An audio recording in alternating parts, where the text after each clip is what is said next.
Hello. Thank you guys so much for joining me for another episode of Keeping It Real with America's Supermom. I am excited about my next guest. We actually met y'all on Clubhouse yet again. That is like my second residence, but I'm excited to have Busy Works Beats here today. That is his brand. That is what has made him to be the phenomenal person that he is today, and the way that he goes about making moves in the world today. So we're going to dive into that in our interview. But first, I want to give him the floor or the mic, so to speak, so he can introduce himself. Yeah, that's some clubhouse lingo right there. I'll hand you the mic. I'm Right. gonna go on mute. I'm gonna give you the mic. So, thank you, LaChelle, for letting Mhm, me even hop in here with you. mhm. Yeah, so mainly a little bit about my background is just I've trained over 700,000 producers around the world. Some have gone to work with Drake, Young Thug, Ariana Grande, like basically anybody on the Billboard who's like Mhm. popular. They've had the chance to work with them. I've worked with the top audio companies in this space, like Universal Mm. Audio or like a $600 million what do you call it, distributor called Mhm. Sweetwater, and all the Mhm. cool brands. Like I'm on a laptop right now, but I did a deal with a $1 billion Razer gaming laptop company for the third Wow. year in the row. So I mean, it's a lot of cool stuff. All I'm saying this to say is there's a lot of cool stuff, and I just came from my mom's extra bedroom. That's why I can appreciate a mother 15. Like I cannot imagine my mom could barely handle handle me. So I don't know how you were doing that. And yeah, I've grown an appreciation of leadership, Mhm. observing all this stuff, and now I get to do a lot of cool stuff. Like, I mean, I'll tell you, this is just between me and your audience. Right. Like I just helped a girl who's her name is DJ Eva. She's throwing like a huge field day event in Denver, Colorado, Mhm. and Mhm. it's going to be using a stadium. I forget the stadium's name, but the big stadium where where the MLB or the NFL plays. I Right. forget which one. Uh-huh. And they raised like 20 something million to do this event. She needs help with this, and they have Shaq, Dave Chappelle, all types of cool stuff. All I'm Right. saying is, I'm trying to plant the seed that like even though we come from this below average where they think we're not going to do anything or be anything, we Right. can do these great things, and it's just a matter of how we use our mind. So I love that. Now, and so I love what you say. They plant this, or they have the mindset of below average. What was it that really happened for you to help you rise out of that mold or that mentality, or show up to show something different? that's a good question. That back against the wall moment was when I felt like the ceiling to my room was the ceiling to my life. Like it felt so Mm. restricting. I got out of college and I realized I'm not going to dissuade people from college, so I got to be careful with my words and my language. Hey, I was a college graduate, and that led me down a 13-year of depression. Okay, so I know what you're talking about. Oh, see, we got more in common than I thought. Okay, so you know it. It's like, I'll say it this way to be safe, is that they sell us a vision that Yeah. isn't always 100% true. Amen. That's a great way to put it. Yeah, I don't want to say it's a lie because it's not a lie. It's just Exactly. we have expectations coming out of college. But my point is, there was no jobs. All the entry level Mhm. jobs wanted 8 years of experience. I only went to university for 4 years, so there was like I was just in between a rock and a hard place, and I call that Mm. the back against the wall moment. And I had to make a Mhm. decision. I had to decide, meaning to cut off the bad stuff or the stuff I was doing in the past, and then commit to a vision. And committing means you're not interested in it anymore. Meaning, when you're interested, I learned this from John Asseroff on his YouTube. He said, when you're interested, you give yourself an option to use excuses and ways to get out of it. And then when you commit to something, you just go all in, and you're in the process, and you know there's going to be an end goal. That's why I can respect the fact that you built a family, because that requires, excuse me, commitment. How did you even mentally prepare yourself for like that journey of It, like it leadership? definitely, it's so funny that you would say that, because now I see that I didn't start off where I am now. It was a journey. And, I had the same mindset. I wanted to be a corporate attorney. I got a marketing degree, met my husband in college, and the reality for me being a stay-home mom, let alone an African American stay-home mom, there was no example for that. And so it was this whole thing about not really knowing how to fit in, because a lot of my colleagues and people that I was around, because I was always a high achiever, were getting the honor roll accolades. And so I was feeling like a failure every day, with staying home, even though that's where I wanted to be, because I remember I was raised an only child. My mom could never go on field trips, she could never go to class parties, and I didn't want that for my children. So it was a hard life to lead, because what I was envisioning being my reality was not, and trying to navigate through that, and not really knowing the pressures with having a large family and raising African American children to believe the mindset that you can do and be anything. So it was a lot of sacrificing, I believe, in terms of creating an environment for them. They went in private school. There were times that we homeschooled. We did what we could to plant those seeds in them, but it was still coming from a space. My husband worked, he was the only breadwinner. So I just always was people pleasing. I was seeking validation because that's what I grew up getting all the time. Oh, you're top of the class, or making good grades, and receiving those accolades on a regular basis, to not receiving that. And it came in the form of, oh, your kids are well behaved and all these different things, but that just wasn't enough to sustain me to live in a fulfilled life. So it definitely was a journey. This is interesting because I always had this debate with, the girl I was dating. Hmm. And I want to pick your brain now because this is really interesting because you said little nuanced stuff that shows me that we really have to dig into what fulfills us and find a way to tap into that creative outlet or that thing that lets us feel contribution and growth. That's why I'm addicted to Clubhouse. It's like there's I'm and growing every day. it's a place where you can constantly contribute to somebody's life, Yeah. and it's an addiction. But I want to ask you, in your statements about like the stay at home, what is the fear? Okay, just can you help me understand this? The fear that most women have, especially the younger girls now, that like once they have a kid or something, their life is over. Like, can Hmm. you speak just to that fear? Like, what's the reality? Because you're doing this now and you have a Hmm. whole army of children, Hmm. a whole thing. So it's clearly not stopping you. It's not like retirement after you have a child. So Right. what's I the think fear? there's so many things that that just definitely is an onion with so many layers. One thing I would say is I was raised to be very independent. So there's the mindset that um, to be somebody important, you're making a contribution through your work. So that was another part of my depression, was that I felt like my worth was attached to the roles that I play. So I would take on more things to get that validation, whether it's being class mom or soccer mom who's organizing the snacks. Those things were, I thought, they were the shiny objects of praise that I needed to make it through each day. So as a mom, is someone who's working outside the home, you're seeking that validation. Now, when it comes to women, there's also another element. Now, we can talk about the skin tone, but besides that, there is this thing when you're corporate that if you want to have a family, you have to keep it hidden. You have to be a strong person. You don't want to tell them when you're pregnant. You think that's a great day. Everybody wants to share in it, but it's like you're damaged goods, because you're going to need time off work. If the kids get sick, it's not going to be the husband.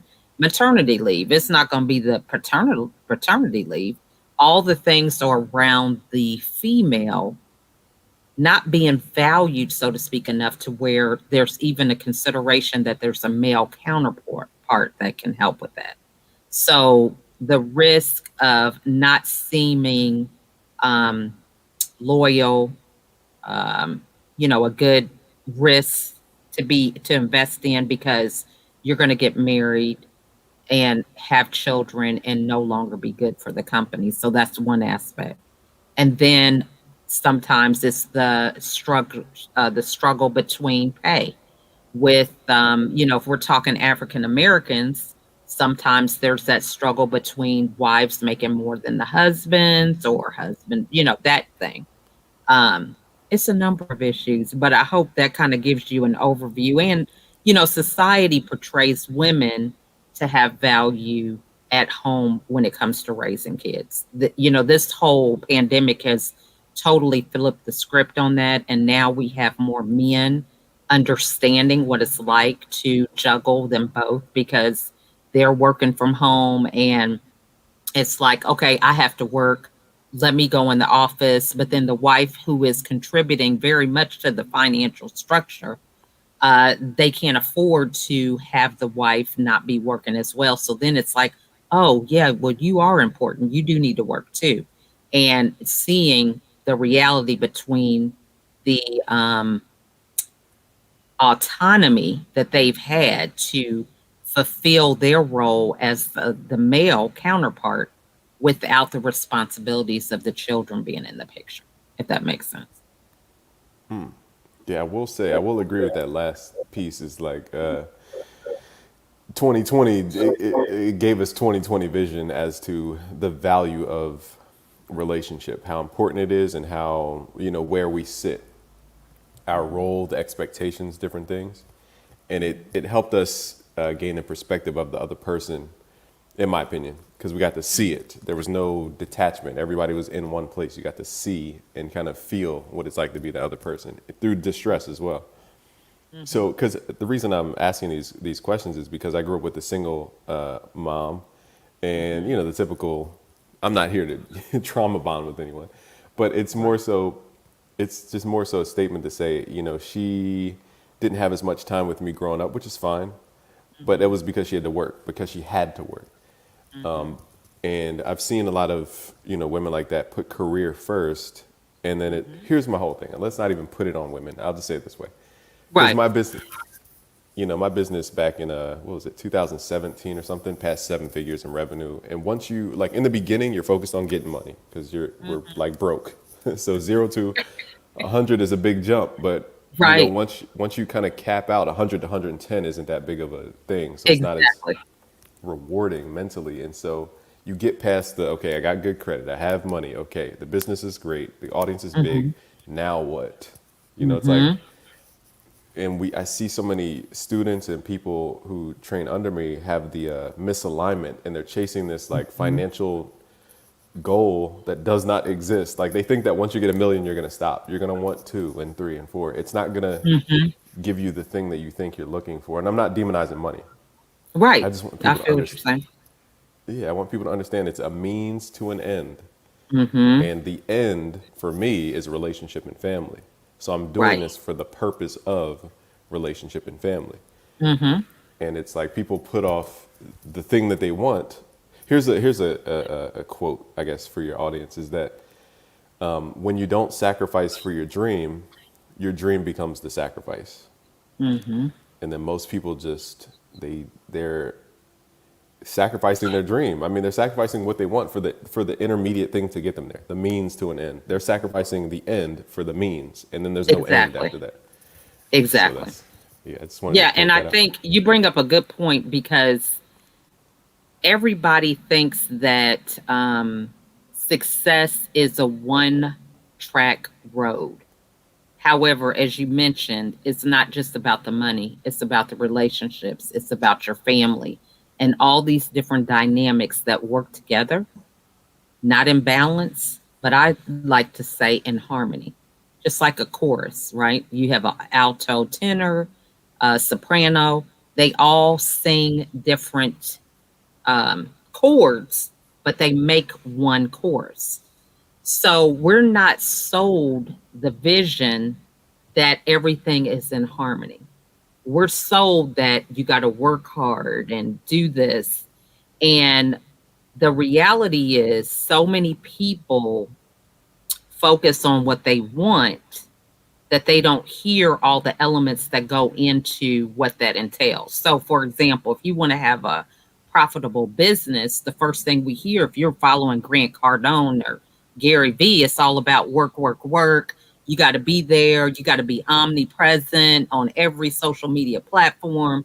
At what expense? See, the issue is when you're doing these things, there's an opportunity cost because the things that you're putting your time into is taking you away from other things. So if you go into situations knowing that, okay, I'm going to do this, but in my absence, what are some things that I can set up? I look at life as a marathon now. This is only through my own experience and journey that a marathon, they have different stations as you're running, which I've never been in, but I use the analogy.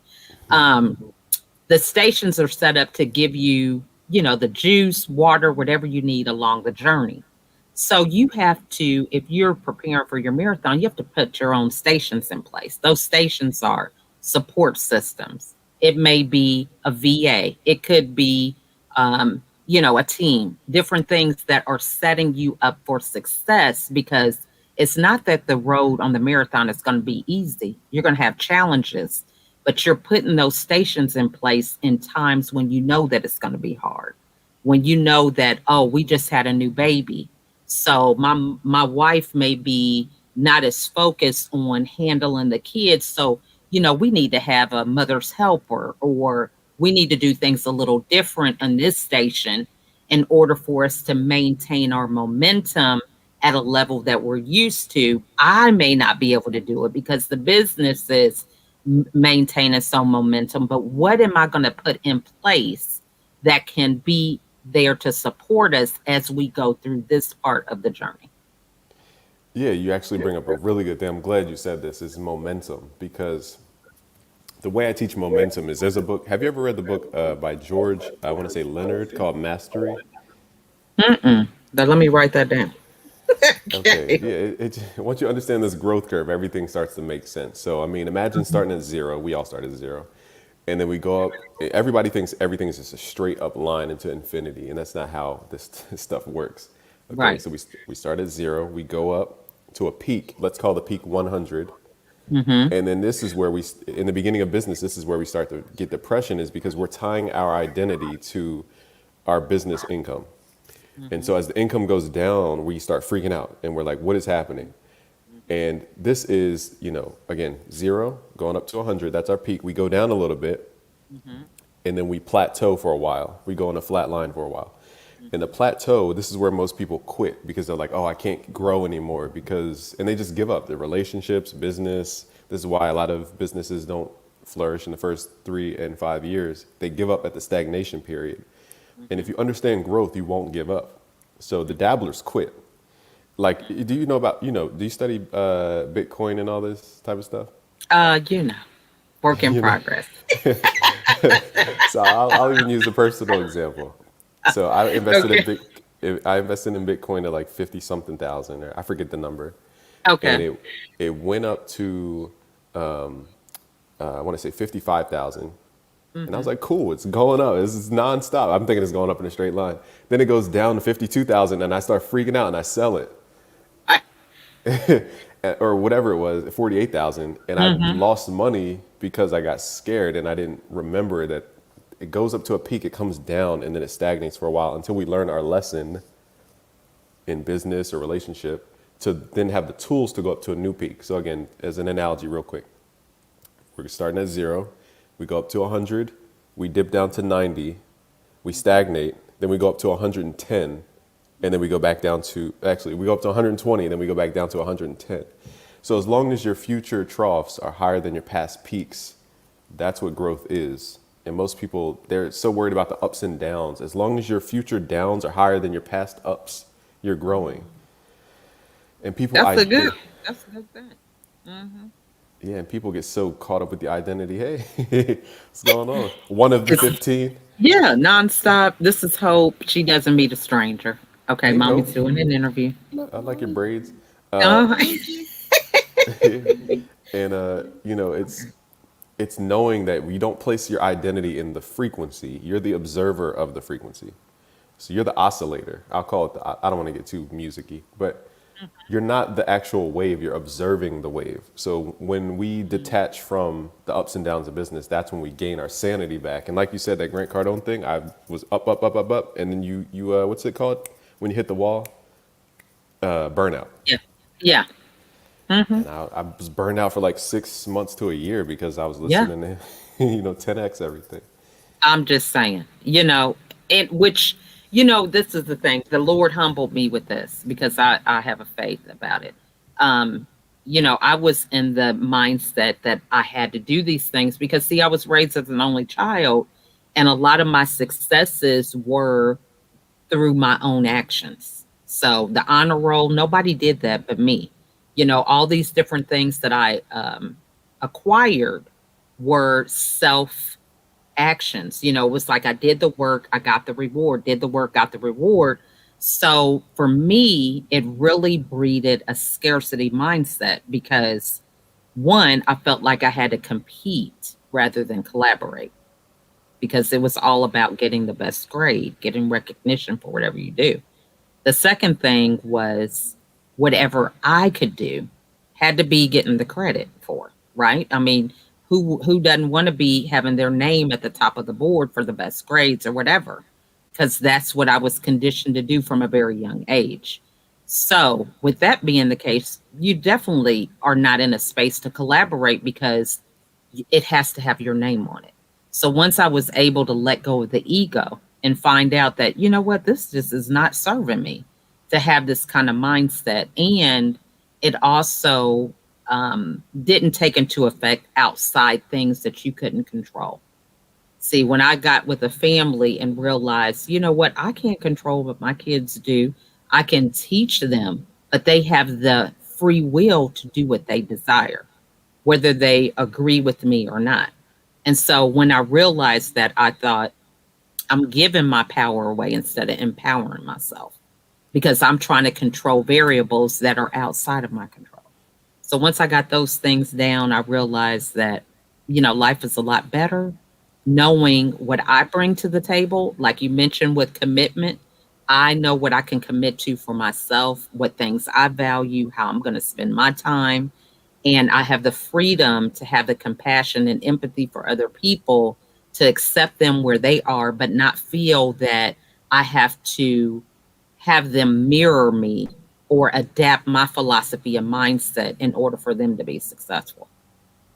Oh, I like that Hmm. because that explains a relationship 101. That's relationship in its in pure definition. Hmm. And I like that because you're like, I have 15 kids and I will have 14 if you keep disrespecting me. No, but what I like is that's the tough part that I had to learn after, what was it, like two relationships that had failed Hmm. or didn't, let's say didn't succeed. I don't know if fail is the proper word. Hmm. I had to learn to detach from somebody having the same, I guess, importance to details or something as me. Hmm. I guess I was trying to own or possess someone else, and I had to realize you can't own. Here's something I learned. It's actually from a business book, so I'll make it businessy for your audience. There's a book by Eugene Schwartz, and he's an advertising genius, and I think it's called Breakthrough Advertising. And on the Hmm. first page of the first chapter, he says, in paraphrasing, he says, you cannot force a market to desire something. The market has to already desire to want to do it. Your thing that you can create is only a means to channel their desire. So what I'm saying is, when you're in relationship or in business and all these things, you can't force someone to want to do something in your interest. They have to want to Hmm. do it. And so that's the frustration that we have most of the time, is that we start realizing that people don't want to, like children, they don't want to act according to our protocol. And then we have to start forcing ourselves onto them. But force never works. It has to be an internal desire. That's So why, true. and I'll say, one last thing about team building is I had to change my team. I have three main teams: a content team, a support team, and a tech team. And my Hmm. support team I had to swap out because they didn't have the desire to like contribute and make this thing fun and invigorating and exciting. I couldn't, there's no financial incentive that's going to help. There's no motivational talk. They just have to want it already. Hmm. And then I swapped out that team, and it's like night and day as far as that energy and loyalty and dedication to what we're doing, because they want to do it. I didn't have to Mhm. like teach them that. You can't teach loyalty. It is so true. And you know what? It is like you can spend your energy on other things. I've done that with my kids. It used to be that, okay, you got to get on a roll. We're taking this and taking that. And I'm not saying that that's not important if they're not performing to a certain standard. But I had one year, we had a kindergartner at the time, and so, you got the awards time at the end of the year. So she was in elementary with three or four other siblings at the time. So they got their awards. Everybody had their different time to shine. So I think she only got two, and some of them got like six, seven. She just cried. She was so disheartened about it. Why didn't I get as many, and all this. And so, um, I talked to her and I said, you know what? These are some of the things that they had to do in order to get it. They turned their homework in time. They maybe sometimes turned it in early to find out, what they can do to improve and things like this. So every year at the beginning of the year, we do a vision board. So her vision board, she's like, I want to get however many awards. I can't remember what she wanted to do. And I said, well, you know what that means? That means, it's staying disciplined and consistent about doing your work. And, certain things go along with those awards. They just don't give them to you because they want to be nice. And so she's like, I know, mommy, I know. So every day when it came through being in certain times of that semester or year, it was like, okay, well, you said you wanted to get how many awards? She was doing something that we felt wasn't going to get her on the road to doing that. You're right, Mama. You're right. I do want to get those awards. So she had her own attachment to the goal that she wanted for herself.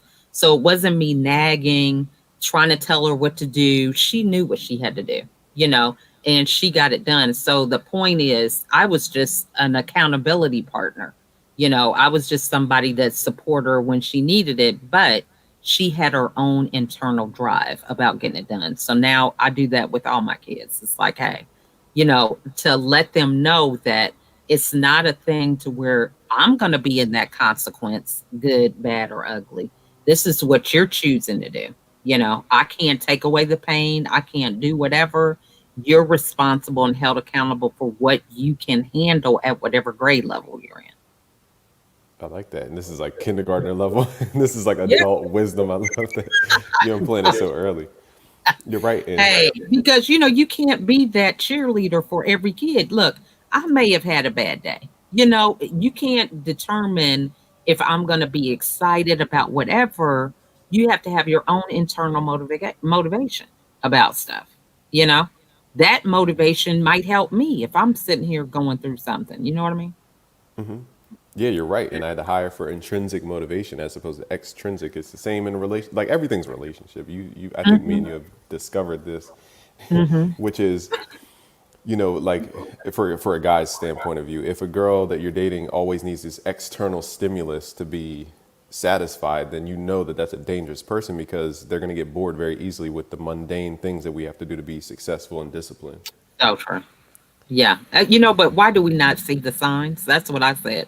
I was listening to Greg Reed. He's the co-author for 3 Feet from Gold with Sharon Lecter. And he was saying something about we see the signs, but we ignore the patterns. So he said, imagine if I was to go on a blind date and the person that I met, they showed up late. And so he said, okay, that would be a sign, right? And he said, then if we had date two, date three, date four, and every date from that point after, she showed up late. He said that begins to be a pattern. So what we do is we get in relationship with people, we see the signs, we see the patterns, and then we get frustrated because we chose to continue in the relationship about the things that they already showed us that we're doing, and then we get frustrated about it. When they simply showed us the signs and the pattern, we just didn't take heed to it.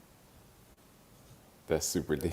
Yeah, that's super deep. This is so interesting because this applies to a lot of folks that what you're saying with this knowledge, and even my audience. It's just to reshare that a little bit because we don't understand the power of the subconscious mind. Like right now, we have trillions like of cells, trillions. I can't even count to a trillion, trillions of cells in this moment, creating functions that keep me alive, and I'm not conscious of that.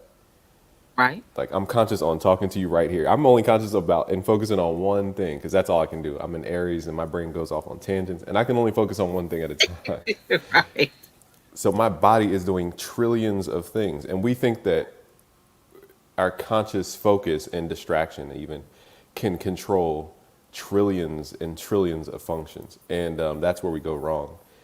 Yeah. So without digging too deep, but the subconscious mind dictates about 95% of our daily actions. It's the patterns So and true. rhythmic stuff. Yeah. And So people, true. And it's nonverbal. That's a deep thing. So we sit here and doing these mantras and saying stuff out loud. When you think about your dreams, you're not thinking in words, you're thinking in pictures because it's nonverbal. So that's why it's so important to find examples, vision boards, mind mapping, movies of yourself doing certain things because it's going to be more impactful rather than talking about stuff. exactly, our mind works on images. And the example I give, and I'm not trying to be over, is so forgive me because I have two examples for your audience, which is if I say ice Okay. cream, what are two words that you think of when I say ice cream? What are two words I think of when you say ice cream? Uh huh. Just ice and cream. Okay. Why? That was it's the first time I've ever heard that one. People are usually like cold, ice cream cone. She said ice and cream. So for me, I'll say Ben and Jerry's and vanilla, and that's because those are the two things that were impressed onto my subconscious OCD. mind the most. Yeah. They had the most I'm seeds planted see, into me. I'm not like the average person because I work daily to unlearn the things that I've learned. So that's why I'm like a different study. Let me ask you real quick. Do you understand like the four levels of what is it? Competency, like What's the unconscious word? incompetent, like No, tell me unconscious this incompetent. because I'm intrigued. Yeah, I haven't heard that. Okay, because you said you actively unlearn, and I know it's about digging into the subconscious, falsifying what's already been planted there, rooting that out, and then replacing it with a belief that supports where you're trying to go. But Yeah, in because short, I think what we do is we don't question things. Have you read the book The Four Agreements? it's funny. My girl talked about that. No. Yeah, so what happens is it talks about how based on where we're born and our environment, we agree with certain things as being true without finding out for ourselves if it's true. So we conflict all the time between what we've been told or believed to be true. And for ourselves, we find out it doesn't really serve us and it doesn't really reign true for us. So, certain things like even terminology, or cliches or whatever, I look them up because I'm like, we need to make sure that we're speaking from the same. Everything is really relative. Like if I say, what is success to me, that's going to be different for you. Right. So what we do is we listen to other people's stories.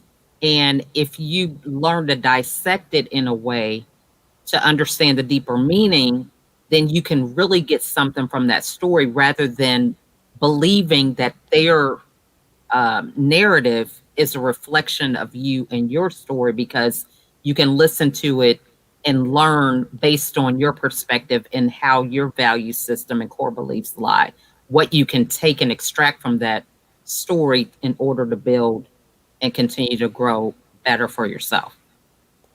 I love that because you actually tap into a deeper concept, which is going back to the ice cream thing. So we're not away from Okay. that yet. But I'm in a house I'm on hardwood floors, Hmm. and there's gaps in these floors, tiny little microscopic gaps, not huge gaps. Okay.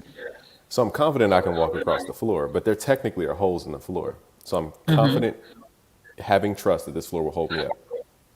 And Right. our mind is just like the hardwood floor.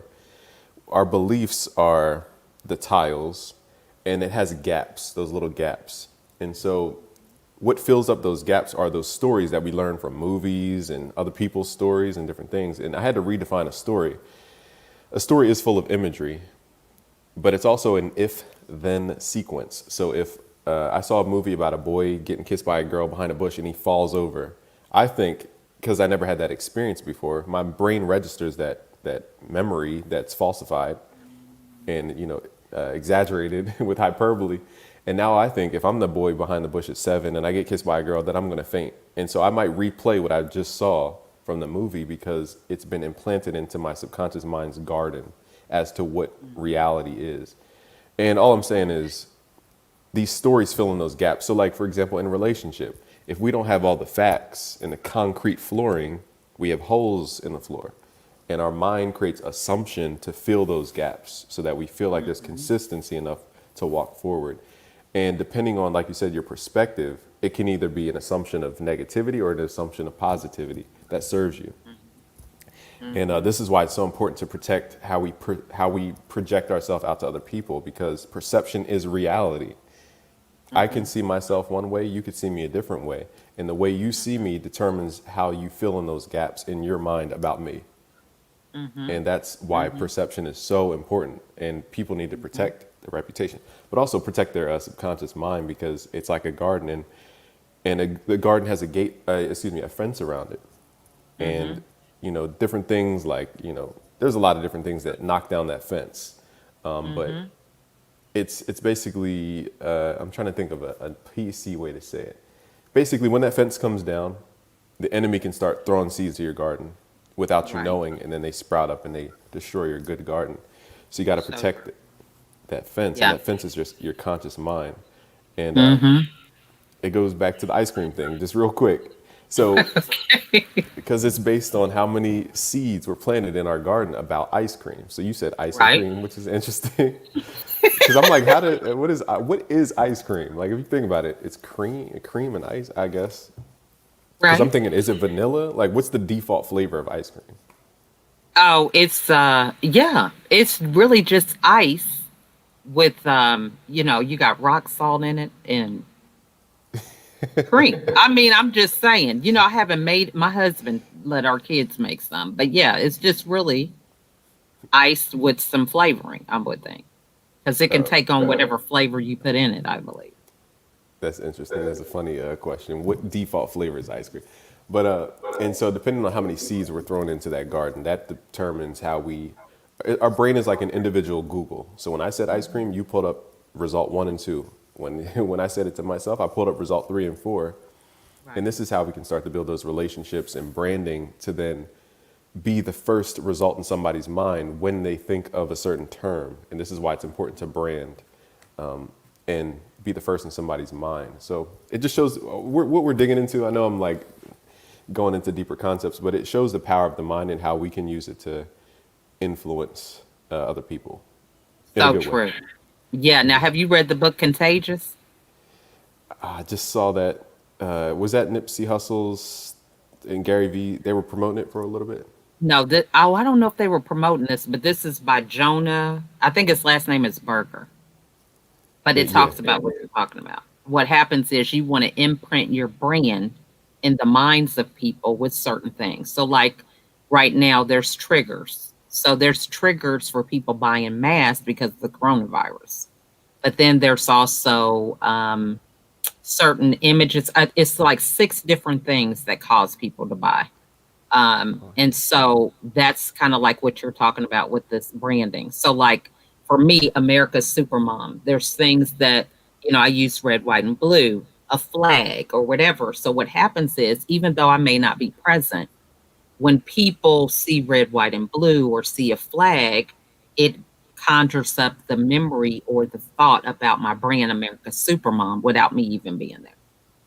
Yeah, and when you said that, your flag pattern on your hat stood out, your necklace stood out, and your behind you, I can't tell what that is, but like the flowers or something behind junk, you. a bunch of junk, yeah. And what you just pointed out is the reason why perception, we have to protect that, because just go back 1 second, that last phrase, because it triggered a thought, and then the thought escaped me. Just that last piece you just said. Oh, about the about how here. when they're not even around me, that those things trigger the thought of me. Right, and here's what I was about to tap into. The depth of what you just said is the power of Hmm. the brain's association. That's how the brain works. It's like our neurons are trees. So when I say ice cream, it's not just it goes to the memory of ice cream. It goes to the branched out experience about ice cream, the taste, the touch, the smell, the vision, and the I'm missing one, the last sense, whatever the last five sense I missed is, and that's Right. the tree in our brain. That's why it's called the tree of life, the tree in the Garden of Eden, the tree of knowledge, because our neurons are literal trees and it's built off association. So we got to be extremely careful how we create perception because we get associated with those things. So when people think of negativity, black people come up, enemies, villains, black people show up because it's so conditioned and we have to work against that because it's conditioned on the entire society. So it's full circle what we're talking about. I mean, there's so That's much good. Good stuff. we I can get love that. into. Didn't never heard about the tree and the tree of life and all that. That's good. Now, what was the other story that she said you was gonna have? You had one with the ice cream. You had something else. Oh, the four levels of competency. I'll keep this quick because this one's long. Okay. So what keeps people engaged is curiosity and unknowns. That's what keeps us excited. Okay. And there's two places where we can find this consistently. So at the bottom level, it's called unconscious incompetence. This means we literally don't know that we don't know something. We're clueless. We're Okay. like babies coming out of the womb. Then Mm-hmm. there's conscious incompetence, and this is where we know that we don't know something.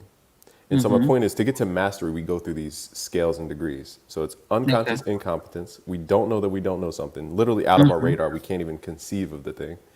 We Right. become aware of that thing, like our subconscious rhythms, and now it's conscious incompetence. Now we know that we don't know something.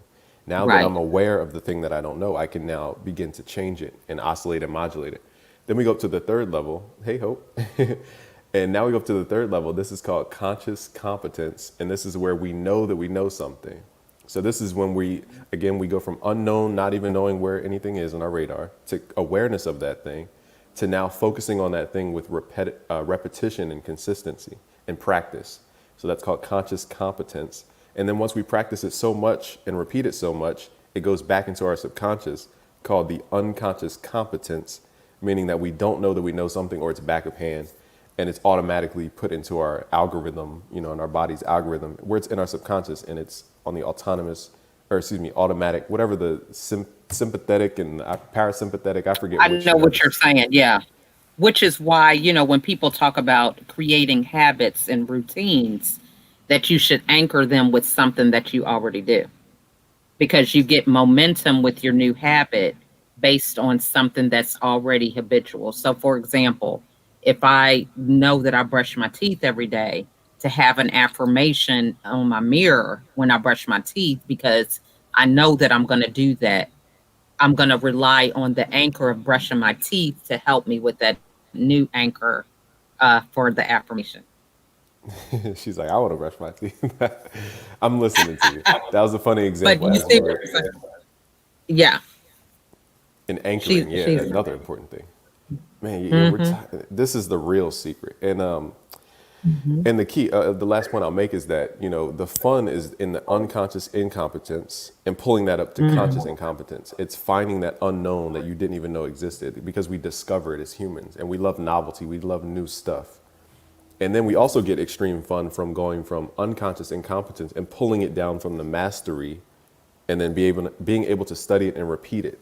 So it's like once we discover what makes us great or what we have on habitual cycles, that's the unknown being pulled down to the consciousness. That's where we have fun. And then we also have fun at the unconscious going up, unconscious incompetence off of our radar stuff and becoming aware of new things. And that's really how to keep moving. And, hopefully your kids can use that at their age. How old is Hope there? How old are you, Hope? I mean, she's over here putting on lip gloss. You see her? Lucky 7. There we go. She Awesome. doesn't meet a stranger. Okay, she is not shy to be on camera. But Hilarious. this has just been great. I mean, I had all kind of questions. I'm thinking off the top of my head, Drake and some of these people that you mentioned, but This has just been wonderful. This is where I guess we needed to go. So we'll just have to have you come back and kind of give us some insight on the production and things like that. I guess I would say, as a final question though, what encouragement would you give somebody? It sounds like this has been quite a journey for you, um, finding your way to where you are now. And I think a lot of people look at where you are and they think, just as we mentioned so many times throughout this interview, that it's a straight line, but there's been a lot of different twists and turns along your journey. But um, I guess just how did you find that confidence to follow your own voice or that voice inside you? Yeah, I'll break it down. I'm glad you picked the word confidence because this is the only word that I break down like this. So Okay. confidence in Spanish, con means with, and then fidence is comes from fidelity, which means trust. So when you break the word confidence up, it means with trust. So how do you build trust with yourself? You do it by creating consistent results. Because again, this floor, the reason I trust it is because it's consistently holding me up during a certain path. Mhm. And that's why I trust it to hold me up.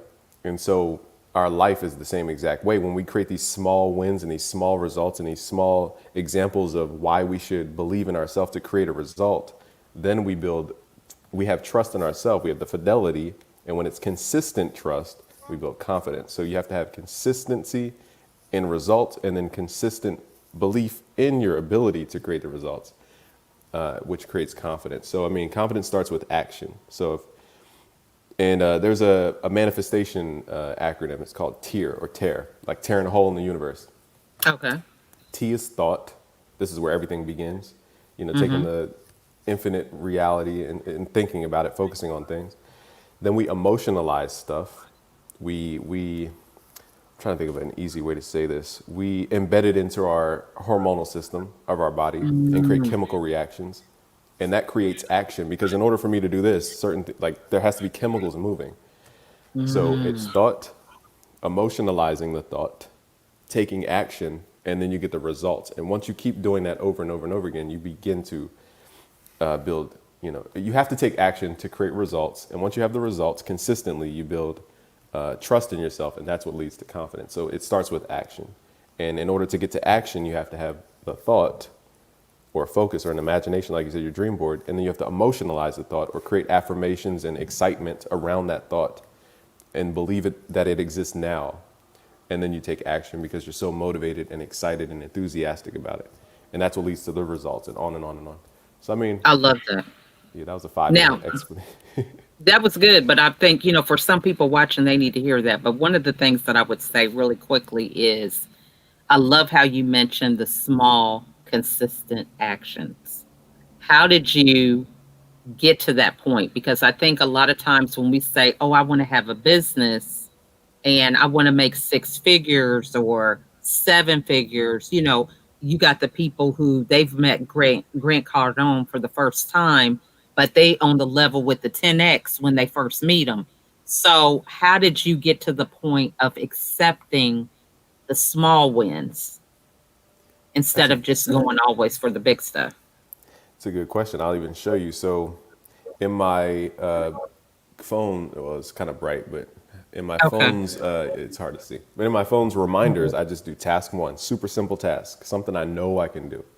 Task two, and it just goes down the line. And when we create this script for ourselves, here's something that I realized as a content creator. It's like relationship. Would you rather guess what your mate wants as a gift, or would you rather them tell you or be extremely obvious about what they want? Once you understand what somebody desires, once you understand what the market desires, you just go, oh, I can either fulfill that. Business is supply and demand. So once you understand Mhm. completely what people desire, then you can say, oh, I know exactly what you want. I'm just going to create that thing for you. And that's what creates action to, especially these smaller actions.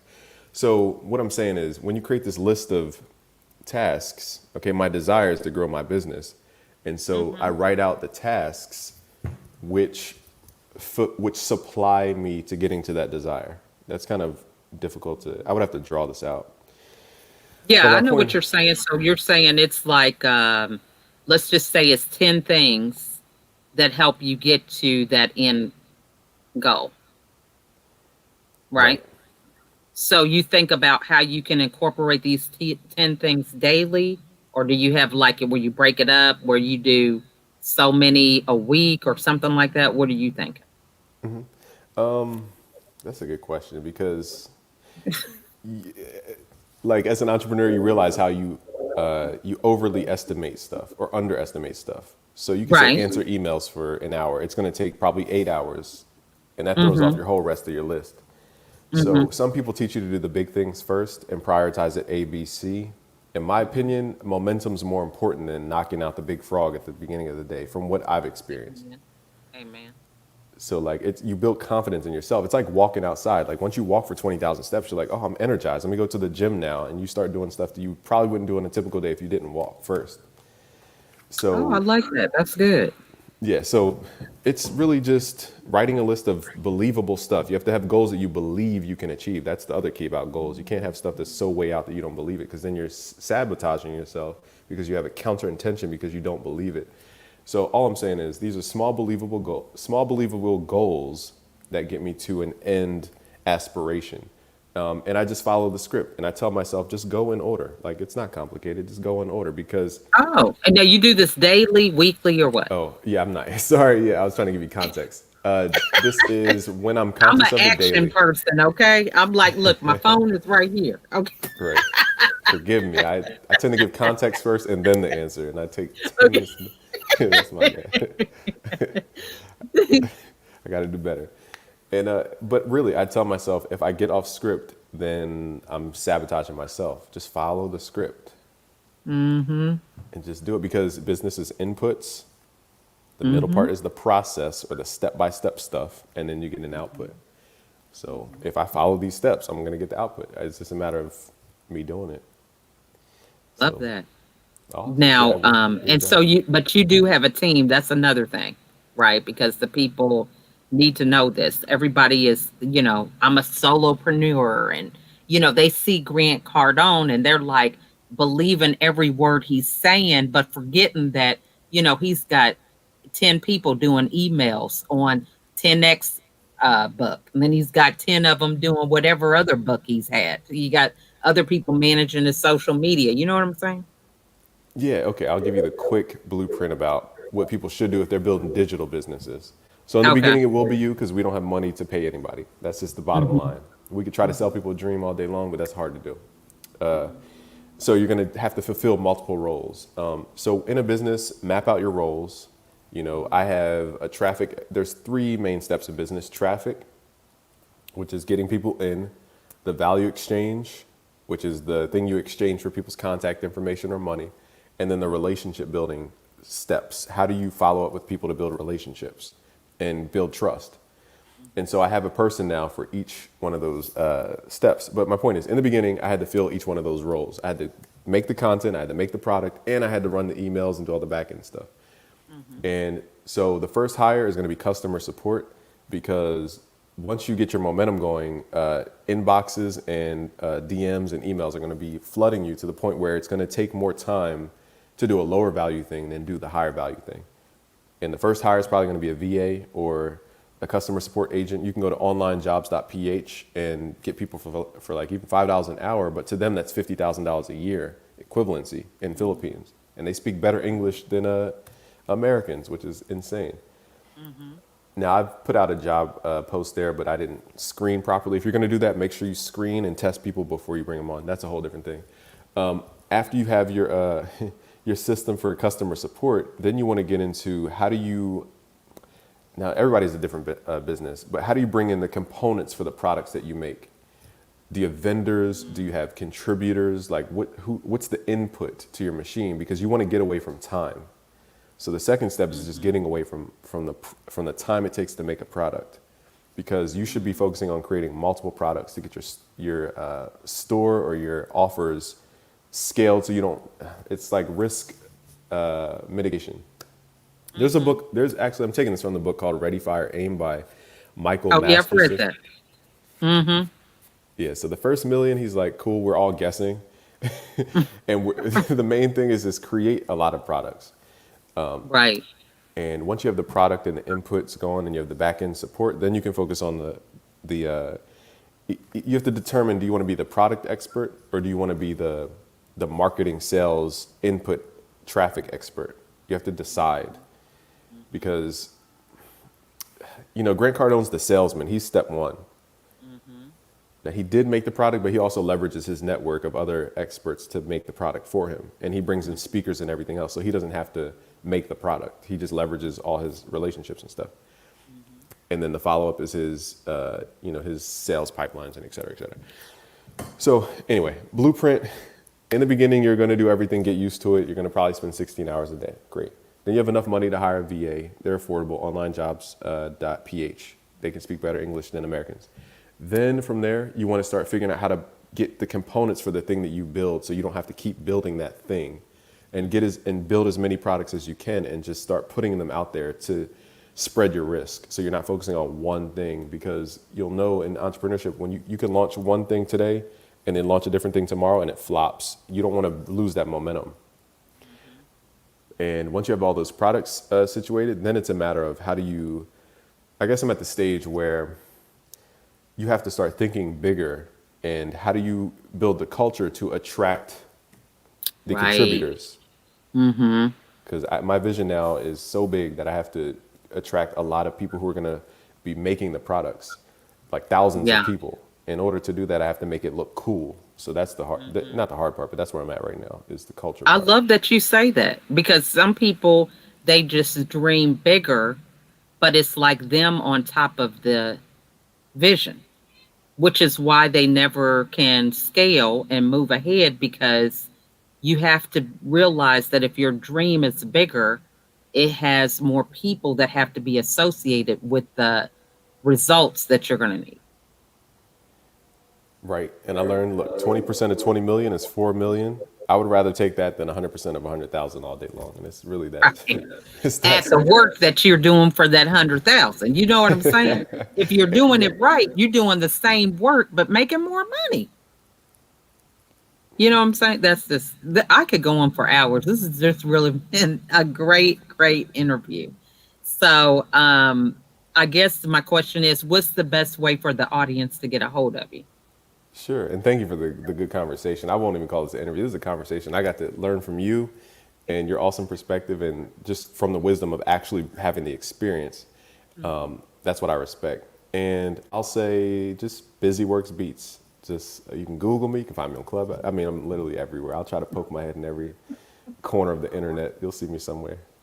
Awesome. And so what final words, I guess, would you mentioned, like, when we started this dialogue about, even like from the beginning with your mom, she worked because she had to. But now, just from the frame of reference of the wisdom that you have now in building your own business, what advice would you give somebody to kind of help them navigate through that, whatever it was that might have kept you stuck or prevented you from being all you could be because of a different mindset that you can appreciate now? Sure. That's Does a good that question make sense? Yeah, what I had to realize is I had to gain permission from my mom and my father in order to move forward. It was like this weird permissions thing. I was always like needing approval to move forward. So that's one thing that I had to realize early. But the second thing is 3 steps. Show love, be filled with the spirit of truth, and complete your assignment, your life's purpose, I'll say. And those are the 3 things that once you identify that, everything else is like, oh, this is just, I believe I can do anything, because I know I'm working towards something that's even beyond this lifetime. So this life is just a matter of how far I can push myself. So again, it's show love, be filled with the spirit of truth. Some people call it the Holy Spirit. And complete your assignment. Mine specifically is to get Bibles. So I'm trying to do that. That requires a lot more work than I expected. But yeah, those are the 3 things. And then once you have that thing that's beyond your life, it's like, oh, I'll take on any challenge, because the ultimate goal is way beyond this lifetime. And That's feel like, great. And you'll feel like you have the permission of the Creator to move forward. And that's what you ultimately need. So That is awesome. Well, this has just been a great conversation. And we definitely are going to have you come back. This Awesome. has just been amazing. So, for those of you that are watching, I encourage you to reach out to Busy Works Beats. Okay. You can look them up on any social media platform. If you have any questions, feel free to put them in the comments. I'll be sure to get them to them so that we can get your questions answered. Very enlightening. Just a great example of when you live your truth, you attract people to you that also live their truth. And you can have great conversations, right? So thank you guys so much for watching with us today.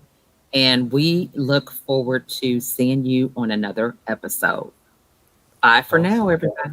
everybody. Thank you, LaChelle. You are so welcome.